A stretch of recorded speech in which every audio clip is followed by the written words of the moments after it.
About 6 months ago, I got a job at McDonald's.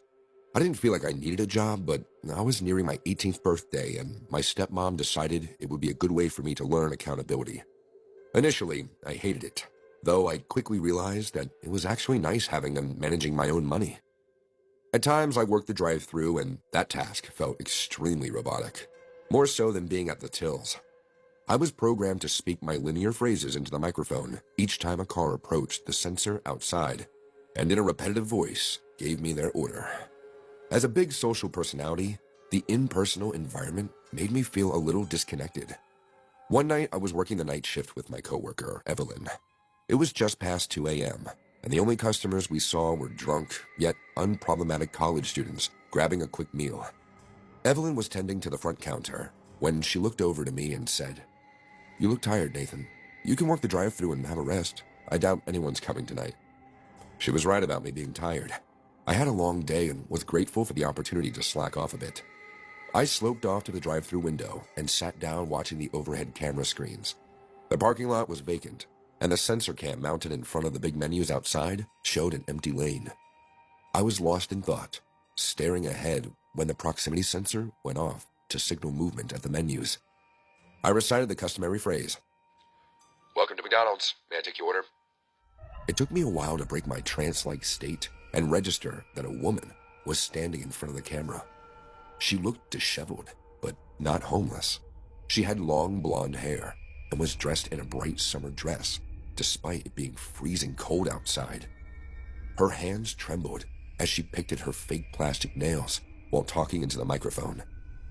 When I readjusted my headset, I could hear her placing an order. "Sorry, ma'am. Would you mind placing an order inside the store? We can only serve vehicles through the window."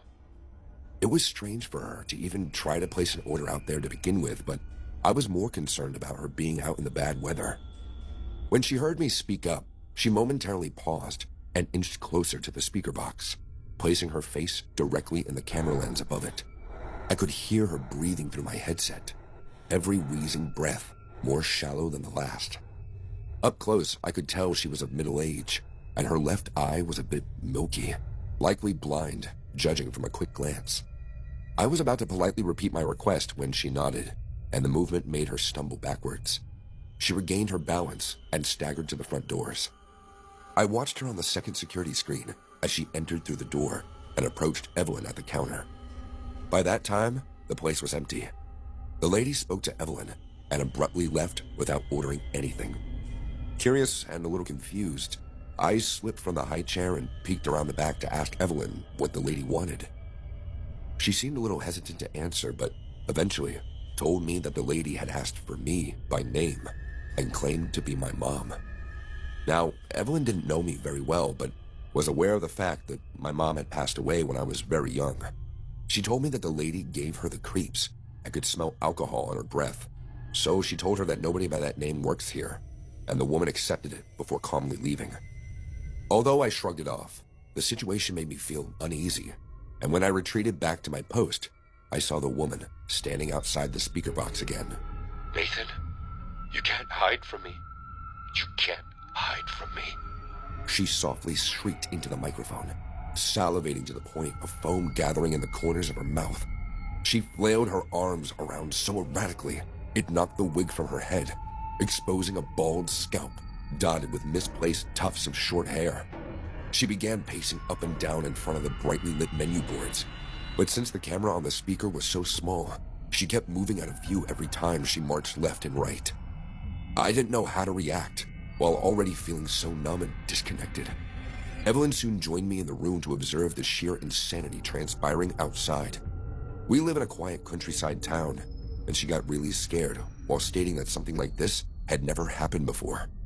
She locked all the doors and called the police, while I silently watched in terror as the woman continued with her meltdown. When the police showed up, they escorted her away, but since she was so polite and collected upon arrival, they didn't have any reason to make an arrest.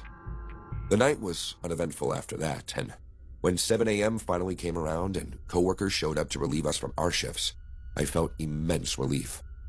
Exhausted and admittedly unattentive, I walked across the parking lot and climbed in my truck. I turned on the ignition, not noticing the figure sitting on the edge of my truck's hood, and only when I pulled out of the parking spot, making the person fall backwards, did I notice it was the woman. She picked herself up quickly and yelled profanities, punching the bonnet with her fists and making dents in my already busted-up pickup.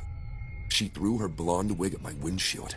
Spooked, I stepped on the gas, maneuvering out of the lot before speeding home.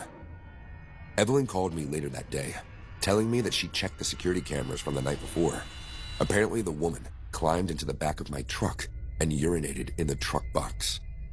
Sure enough, the bed of my truck was soiled, and a couple of fake fingernails also littered the back. Disgusted, I hosed it off and just tried to forget about it.